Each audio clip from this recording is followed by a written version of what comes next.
16-26 Médias. Apprendre, Transmettre. et construire.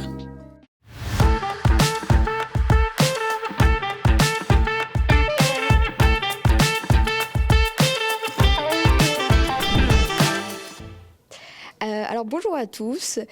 Aujourd'hui nous nous retrouvons sur le 16-26 Médias avec Monsieur Fissot, qui est un professeur d'histoire géo au sein du lycée Sivard de Beaulieu à Carentan-les-Marais. Donc dans un premier temps, je vais vous laisser vous présenter ainsi que le métier que vous faites. Je m'appelle Patrick Fissot, je suis prof au lycée de Carentan depuis 1999. Vous n'étiez pas né.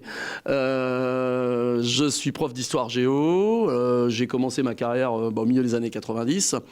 Bon, j'ai travaillé d'abord en banlieue et ensuite j'ai fait des remplacements dans tout le centre-Manche.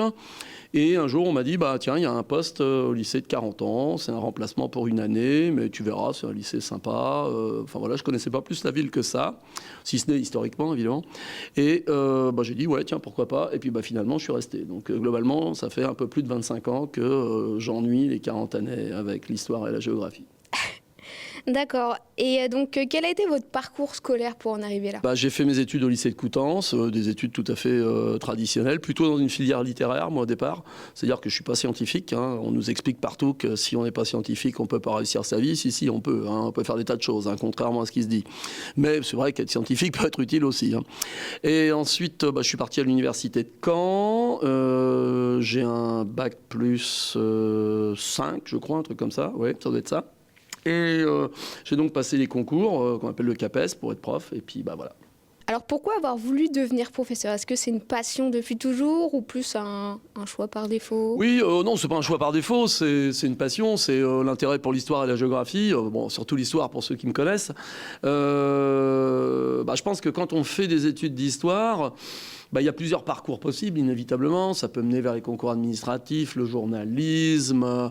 Mais la recherche en histoire en elle-même, c'est quelque chose qu'on peut faire. Mais c'est quand même bien de pouvoir faire de l'enseignement à côté parce que ça permet de partager ce qu'on a découvert, quoi. Et donc ça, c'est ce qui, moi, m'intéresse le plus. C'est pouvoir communiquer, partager, expliquer ce qui s'est déroulé, comprendre les différentes périodes de notre histoire, quoi. Ok. Alors du coup, vous nous faites part du fait que ça fait plusieurs années que vous êtes professeur, mais comment arrivez-vous à continuer à transmettre cette passion avec toujours autant d'envie et... Merci, mais oui, faut y croire. Faut y croire. C'est indéniable de dire que de toute façon, les élèves qu'on a devant nous ont changé. Donc moi, ça fait 25 ans que je suis ici, je l'observe, il y a des tas d'exemples, ce qui est vraiment le drame. Alors là, je ne vais pas me faire d'amis, mais c'est les réseaux sociaux, le numérique. Il n'y a que le téléphone qui compte, c'est le principal centre de leur vie. Alors maintenant, on a l'IA. Alors moi, mon surnom, c'était mieux avant. Donc moi, je leur explique que s'il y a des livres. Les livres, c'est pas seulement un truc qu'on découvre une fois tous les 36, c'est un truc qu'on devrait consulter tous les jours. Parce que les réseaux, l'IA ne vont faire qu'une synthèse, et encore pas très très efficace, de tout ce qu'on va trouver dans les livres. Donc la connaissance, elle est là. Après, il faut savoir aussi évoluer avec son temps, bien entendu. Si on veut, par exemple, intéresser davantage nos élèves, il va forcément falloir passer par le numérique, travailler avec de la vidéo, créer des activités, pourquoi pas avec de l'IA, etc. Ça va faire partie de l'évolution du métier, mais... Dans notre discipline qui est l'histoire et la géographie, il est quand même indéniable qu'à la base, il faut des connaissances. Et les connaissances, il n'y a pas de miracle, il faut les apprendre, il faut les assimiler, les intégrer. C'est de l'accumulation, c'est de la révision. C'est pas simplement lire une vidéo de 2 minutes sur YouTube ou regarder un truc sur Insta. Ça, c'est complètement inutile chez nous, quoi. Ça peut donner un ordre d'idée, mais ça ne suffira pas. C'est-à-dire que ça va survoler la question. Et puis, si on veut vraiment s'y intéresser, il va falloir aller creuser à côté. Donc, nous savons que vous êtes aussi cofondateur d'un musée, oui. Normandie Victory Museum. Comment vous arrivez à organiser votre temps pour être autant présent, autant à part... Moi, mon obligation de service, c'est le lycée. C'est-à-dire que moi, je suis là pour travailler au lycée. Donc, Mon métier, il est ici, je suis prof au lycée. Dans un emploi du temps d'une semaine, il y a des moments de temps libre. Par exemple, le mercredi après-midi, je vais utiliser mon mercredi après-midi à ma façon. C'est-à-dire que si on est sur une semaine où j'ai des copies à corriger, j'ai des choses à préparer, etc., je vais m'occuper de ça parce que c'est ma priorité. Et si vraiment je vois que j'ai 2 heures de libre, etc., je vais peut-être passer au musée, voir quelles sont les nouvelles, voir s'il n'y a pas un truc à changer, et ainsi de suite, quoi. Ou alors je vais phaser sur le long terme, c'est-à-dire que je vais m'arranger à me dire, voilà, tel week-end, je vais essayer de me rendre disponible pour aller faire ça au musée, quoi. C'est plutôt comme ça que je vois les choses. D'accord. Comment arrivez-vous à construire vos cours afin d'être un maximum attractif pour les élèves et qu'ils s'y intéressent Alors là, j'en sais rien. Moi, je construis un cours, voilà, je me pose des questions, je me dis, comment est-ce que je vais arriver à leur faire comprendre ça ? J'essaye de schématiser beaucoup de choses, c'est-à-dire que je vais noter par exemple le plan, la trace écrite de ce qu'il faut retenir, et puis je vais essayer de faire des schémas à pas mal d'occasions pour expliquer les relations entre les uns et les autres, et puis je pose pas mal de questions pour voir justement s'ils ont compris, et je les incite aussi à participer à ce qu'on fait. On va aussi monter des tas d'activités, c'est-à-dire qu'au lieu, je ne vais pas arriver en disant aujourd'hui je vais vous parler de la crise du mur de Berlin, par exemple. On va par exemple travailler sur, c'est ce que j'ai prévu de faire aujourd'hui, on va travailler sur une vidéo avec des actualités d'époque. On va voir un petit peu ce que racontent les actualités d'époque. On va essayer d'expliquer pourquoi c'est comme ça. Ensuite, je vais leur donner 1 ou 2 documents où on va aller rechercher des facteurs explicatifs. Et derrière, je vais développer pendant à peu près 10 minutes les événements en eux-mêmes. Et avec un autre document, on va aboutir aux conséquences. Donc ça veut dire que moi j'aurais été actif, mais les élèves l'auront été aussi. L'idée c'est que ça soit aussi un échange, quoi. C'est pas un monologue, c'est pas une conférence de presse où tu écoutes celui qui a quelque chose à te dire. Non, ça doit être un échange. D'accord. Est-ce que vous avez un souvenir en tant que prof qui vous a marqué ? Un souvenir de quel ordre ?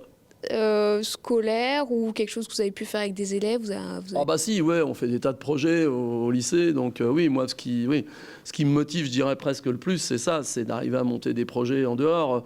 Là, par exemple, on va partir à la fin avril, on part 3 jours dans l'est de la France, on va aller sur les lieux de mémoire de la Première Guerre à Verdun, on va ensuite aller visiter le Struthof, qui est le principal camp de déportation en France, on va aller également au Parlement européen. Donc ça, c'est des choses qui permettent de rendre plus concret ce qu'on fait en cours. Et ça, je trouve que ça n'a pas de prix, quoi. Il y a une différence, en fait, entre enseigner en cours quelque chose et le faire vivre sur place au travers d'une expérience. C'est fondamentalement différent. Et puis, sinon, autre souvenir mémorable, c'est tous les séjours qu'on a pu monter aux États-Unis avec des groupes de lycéens tous les 2 ou 3 ans. Parce que là, ça a été des rencontres pas possibles, quoi. Puis c'est des événements que je pense, moi, j'en croise encore régulièrement qui me disent, oui, ça, on s'en souviendra longtemps, quoi. Voilà. Oui, c'est sûr. Est-ce que vous avez une expérience qui vous a fait grandir ou qui vous a fait vous questionner par rapport au métier de prof ? Questionner, oui, ça arrive régulièrement. C'est tous les nouveaux problèmes. Alors, je ne vais pas pouvoir développer des exemples individuels, mais on est confronté aujourd'hui à toutes sortes de nouveaux problèmes pour lesquels il faut qu'on trouve des solutions qui, elles aussi, sont nouvelles. Parce qu'il y a quelques années, on n'avait pas ces problèmes-là, et aujourd'hui, on les a. On a de plus en plus de difficultés à avoir des élèves qui sont vraiment impliqués et qui vont globalement jouer le jeu et qui vont suivre et participer à tout ce qu'on fait. Et donc, faut renouveler ces méthodes parce que j'ai envie de dire, si aujourd'hui je faisais cours comme je faisais il y a 25 ans, j'aurais plus personne dans la salle, quoi. Mais c'est pas évident, parce que faut accepter l'idée que ce qu'on fait est vrai et valable aujourd'hui, mais peut-être que demain avec une autre classe ça va pas passer, ils vont pas le comprendre. Et il arrive aussi des fois, on prépare un cours en disant ça va être génial, ça va super bien marcher, j'ai fait ça, et ça marche pas du tout. Et tu sais pas pourquoi. Alors là tu te dis alors si ça marche pas, c'est que j'ai pas dû faire ça comme il faut, qu'est-ce qui a pas marché, comment je peux corriger, etc. Et à l'inverse, des fois tu arrives avec un truc en te disant alors ça c'est pas sensationnel, va falloir que je leur parle de ça, j'ai préparé ça comme ça, mais je suis pas très sûr de mon coup. Et bizarrement, c'est là où, au contraire, ils vont trouver ça génial. Alors là, tu te dis, il y a quand même quelque chose qui... Il va falloir que je revoie un peu ce que je fais, quoi. Donc, mais c'est intéressant, ça permet de se poser des tas de questions, quoi. D'accord. Et ma dernière question, on le rappelle, l'objectif de cette vidéo, c'est vraiment de montrer le travail de professeur et de donner envie ou non. Et donc, quel conseil vous auriez à un jeune qui souhaite se lancer dans... Alors là, bon, faut être honnête, quand tu démarres dans l'éducation nationale, il y a quand même un paradoxe. C'est qu'on va t'envoyer sur les postes les plus difficiles. Là, je ne suis pas en train de vendre du tout du rêve. Là, hein. Mais en gros, le système fonctionne d'une manière telle que quand tu n'as aucune expérience, on va t'envoyer d'abord vers les établissements classés difficiles pour y démarrer ta carrière et y faire ton expérience. Si tu as la chance d'être conseillé par des gens un petit peu plus âgés, qui sont là depuis un moment, ou des gens impliqués différemment, et ainsi de suite, bon, ça peut marcher. Mais tu peux aussi être complètement dégoûté du métier. Donc, je pense que tant qu'on n'aura pas résolu ce paradoxe-là, ça va être difficile. Mais pour autant, je dirais que celui qui a la vocation, la fibre, qui a envie de faire partager un centre d'intérêt, une passion, oui, ça peut fonctionner. Eh ben, je vous remercie pour le temps que vous nous avez accordé et la réponse aux questions. Et je vous dis au revoir et à une prochaine sur 1626 Médias.